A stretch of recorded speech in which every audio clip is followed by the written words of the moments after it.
Halo, masih di bab 3 tentang zat dan karakteristiknya. Pada kesempatan ini kita akan belajar tentang unsur, senyawa, campuran. Masih bersama Ibu Putri.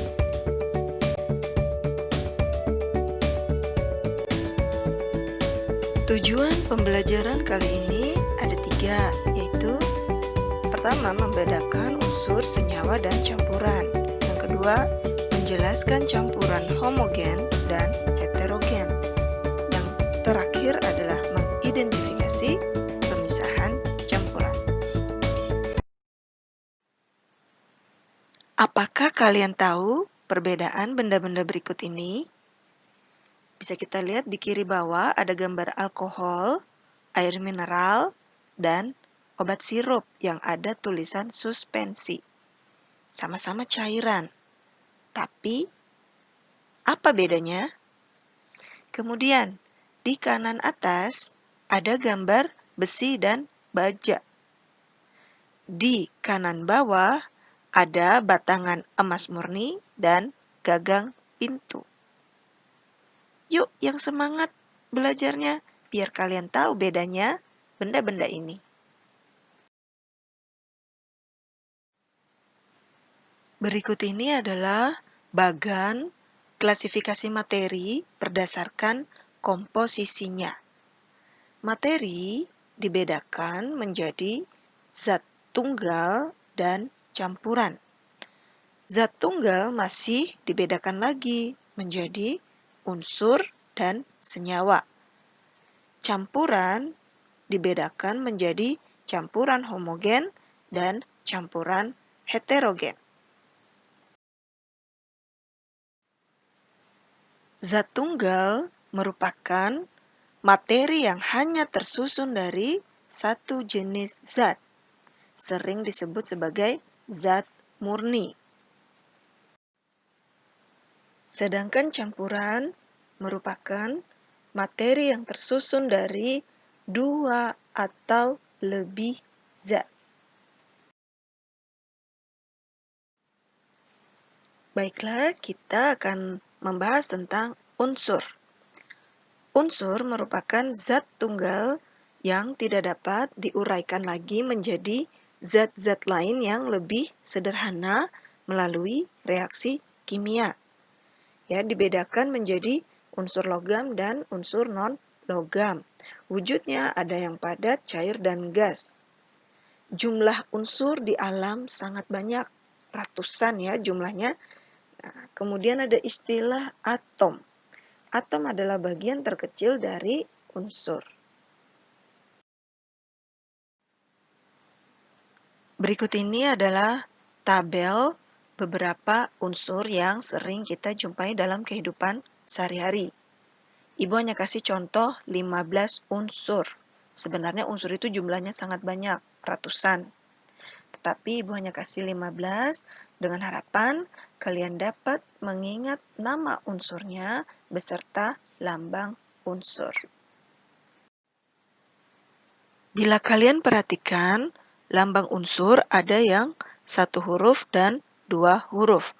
Bila satu huruf, maka yang diambil adalah huruf pertama nama Latin dan ditulis dalam huruf kapital atau huruf besar. Sedangkan kalau lambang unsurnya dua huruf, maka huruf pertamanya huruf kapital atau huruf besar dan huruf keduanya adalah huruf kecil. Jadi, lambang unsur itu diambil dari nama Latin. Contoh ya, emas. Emas itu adalah nama Indonesia. Nama Latinnya adalah aurum. Lambang unsurnya adalah A besar, U kecil. AU. Berarti dalam hal ini, yang diambil adalah huruf pertama dan huruf kedua nama Latinnya. Tapi tidak selalu lambang unsur diambil dari huruf pertama dan kedua. Contoh lainnya adalah perak. Perak itu adalah nama Indonesia. Nama Latinnya adalah argentum. Lambang unsurnya A besar, G kecil. AG. Nah, dalam hal ini yang diambil adalah huruf pertama dan huruf khas. Kita masuk ke senyawa. Senyawa merupakan zat tunggal yang terbentuk dari dua unsur atau lebih melalui reaksi kimia. Senyawa dapat diuraikan melalui reaksi kimia. Sifat senyawa berbeda dengan sifat unsur penyusunnya. Contoh senyawa ada sangat banyak. Ini Bu hanya kasih contoh beberapa yang sering kita jumpai dalam kehidupan sehari-hari. Contohnya antara lain ada air, rumus kimianya adalah H2O, alkohol, rumus kimianya adalah C2H5OH, garam dapur, rumus kimianya adalah NaCl, sampai dengan asam sulfat, H2SO4. Nah, bila kalian perhatikan di rumus kimia ada angka-angka. Angka-angka ini merupakan jumlah atom. Contoh ya, asam sulfat. Rumus kimianya adalah H2SO4. 2 merupakan jumlah atom dari hidrogen. Ya, kemudian S, sulfur atau belerang, jumlah atomnya 1. Jadi kalau jumlah atom 1 tidak perlu ditulis angka satunya. Kemudian ada angka 4. 4 ini merupakan jumlah atom oksigen.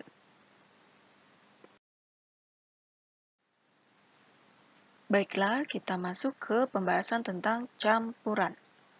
Campuran merupakan materi yang terdiri atas beberapa zat yang masih memiliki sifat zat asalnya.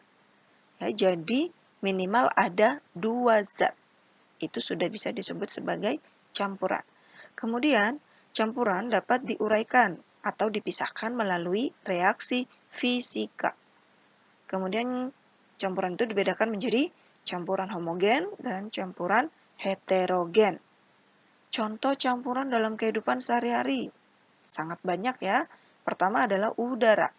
Udara itu merupakan campuran dari beberapa gas, yaitu ada gas oksigen, karbon dioksida, kemudian uap air, kemudian nitrogen, dan lain-lain. Ya, masih banyak gas yang lain.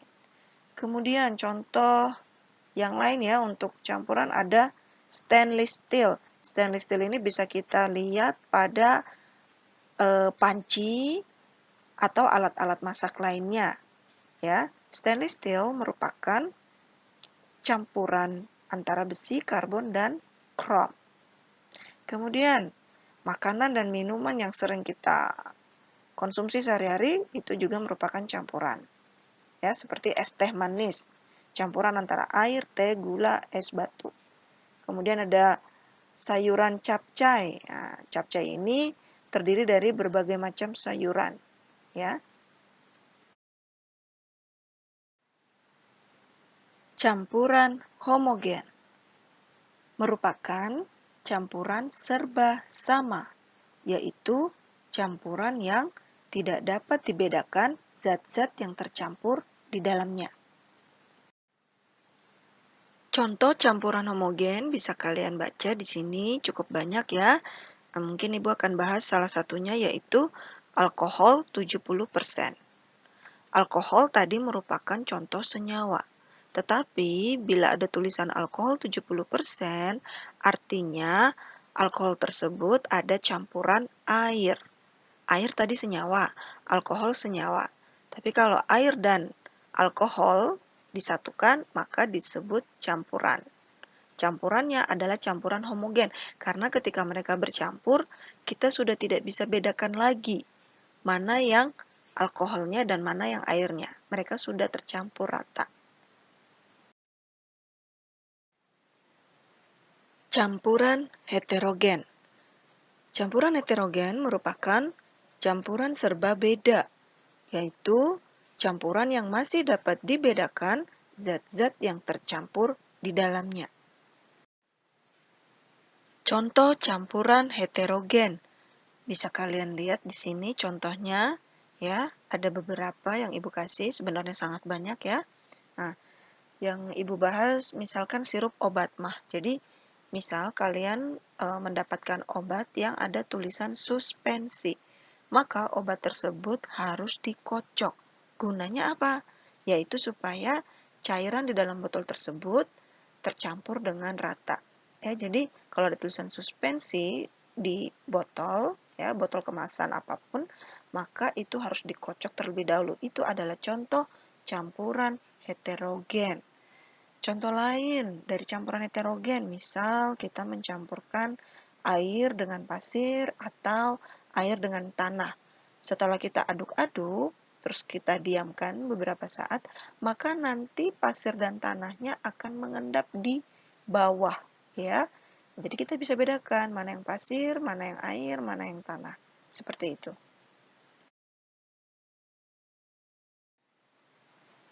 Berikut ini adalah tabel perbedaan unsur senyawa campuran. Bisa kalian baca dan bila perlu kalian catat. Oke? Berikut ini adalah gambar beberapa campuran yang sering dijumpai dalam kehidupan sehari-hari. Ya, ada campuran minuman seperti teh tubruk ya, yang di kiri atas ini. Kemudian di kiri bawah ada sampel darah yang akan diperiksa.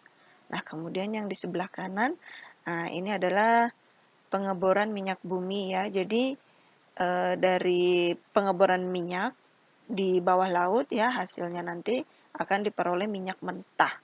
Itu masih berupa campuran. Nah, bagaimana cara memisahkan campuran-campuran berikut ini? Yuk kita pelajari pemisahan campuran.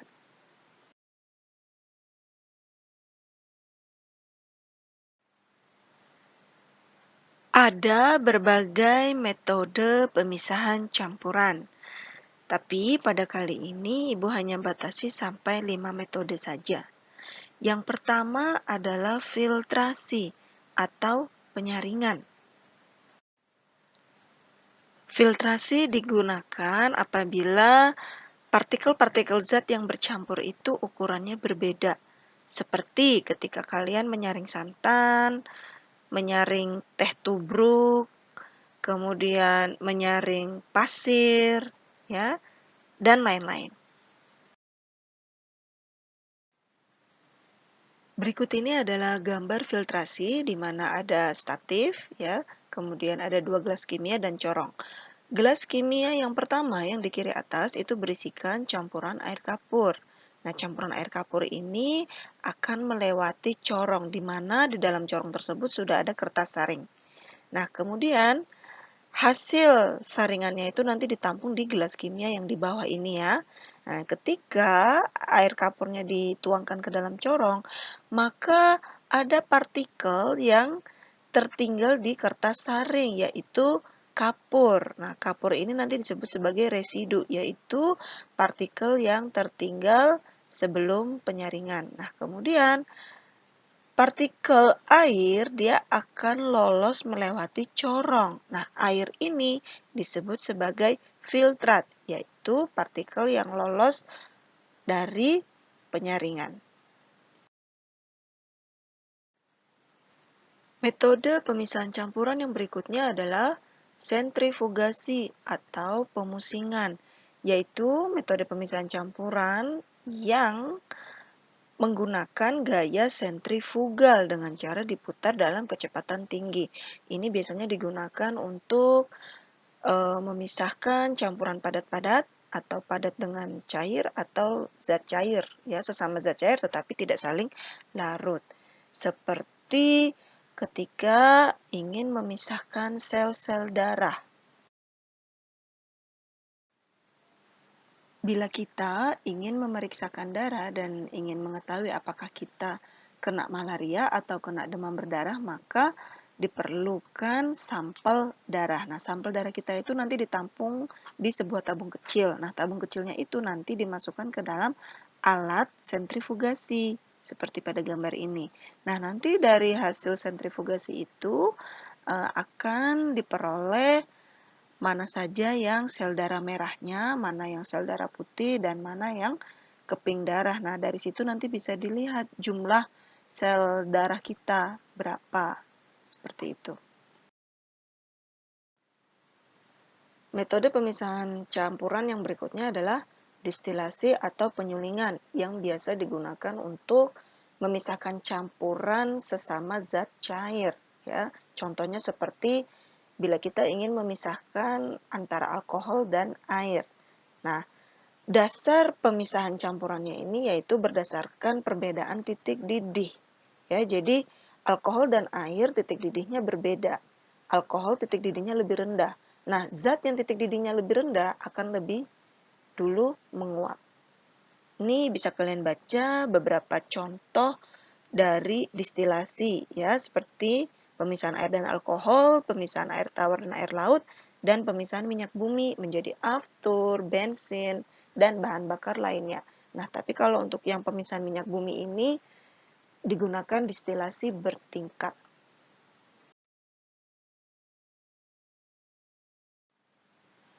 Berikut ini adalah gambar proses distilasi. Contohnya kita ingin memisahkan campuran air alkohol. Campuran air alkohol kita letakkan di labu didih, yaitu yang berada di sebelah kiri. Nanti ini dipanaskan, ya. Kemudian setelah dipanaskan maka alkohol akan menguap lebih dulu, ya. Alkohol titik didihnya 78 derajat Celcius, sedangkan air titik didihnya 100 derajat Celcius. Karena alkohol titik didihnya lebih rendah, maka dia menguap lebih dulu. Nah, uap dari alkohol ini nanti akan masuk ke dalam pipa pendingin atau kondensor. Selanjutnya, uapnya itu nanti akan berubah wujud menjadi cairan. Nah, cairan alkohol ini nanti ditampung di Erlenmeyer, yaitu di sebelah kanan. Maka sudah terpisah antara alkohol dan air. Alkohol berada di Erlenmeyer di sebelah kanan ini, sedangkan air masih berada di labu distilat yang di sebelah kiri. Berikutnya ada sublimasi, yaitu metode pemisahan campuran yang digunakan untuk memisahkan komponen yang mana salah satunya itu dapat menyublim. Kita perlu tahu dulu zat yang dapat menyublim itu apa saja, yaitu seperti kamper atau kapur barus, kemudian iodin, belerang, kafein, dry ice atau es kering, dan arsenik serta kloroform. Contohnya ya, seperti pemisahan campuran antara iodin dan garam, kemudian pemisahan campuran antara kamper dan pasir. Berikut ini adalah contoh gambar proses sublimasi. Contohnya kita ingin memisahkan campuran kapur barus dan pasir. Jadi campurannya ini diletakkan dalam gelas kimia, kemudian di atas gelas kimia ada wadah yang berisi es batu. Nah, campuran kapur barus ini dipanaskan. Nah, nanti setelah dipanaskan, kapur barusnya akan menguap, pasirnya tidak. Jadi, uap dari kapur barus ini akan naik ke atas. Karena di atas gelas kimia itu ada wadah yang berisikan es batu, maka uapnya itu nanti dingin kemudian membentuk kristal-kristal. Ya, jadi kristal-kristal yang menempel di wadah, di bawah wadah yang berisi es batu itu adalah kapur barusnya. Metode pemisahan yang terakhir adalah kromatografi, yaitu metode pemisahan campuran yang didasarkan pada perbedaan kecepatan merambat. Terdapat berbagai jenis kromatografi ya, ada kertas, cair, lapis tipis, maupun kolom. Contoh kromatografi yaitu kita ingin memisahkan zat warna yang ada pada tinta, atau bisa juga kita ingin memisahkan pigmen pada tanaman. Kromatografi ini juga biasa digunakan pada tes urin untuk uji doping maupun uji narkoba. Berikut ini adalah contoh gambar kromatografi kertas.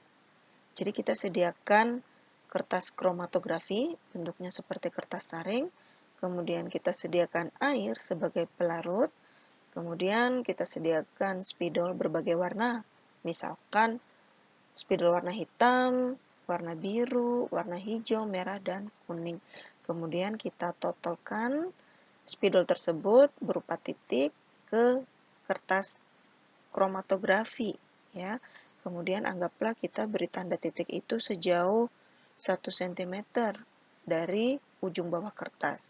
Nah, setelah kita totolkan spidol warna tersebut di kertas kromatografi, maka kita celupkan kertas tersebut ke dalam air, tapi jangan sampai menyentuh titik spidolnya.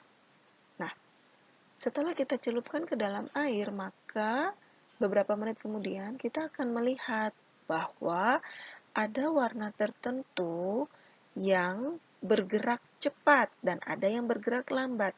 Nah, yang bergerak cepat ini artinya tinta tersebut, ya, warna tersebut dia mudah larut dalam air, makanya dia terhanyutkan lebih cepat, ya, seperti itu.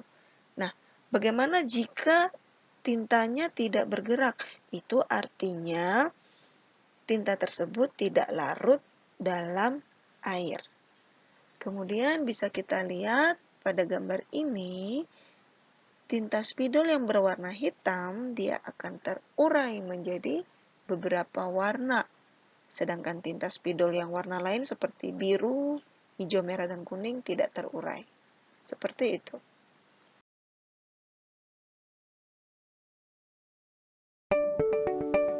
Demikianlah pembahasan Ibu tentang unsur, senyawa, dan campuran.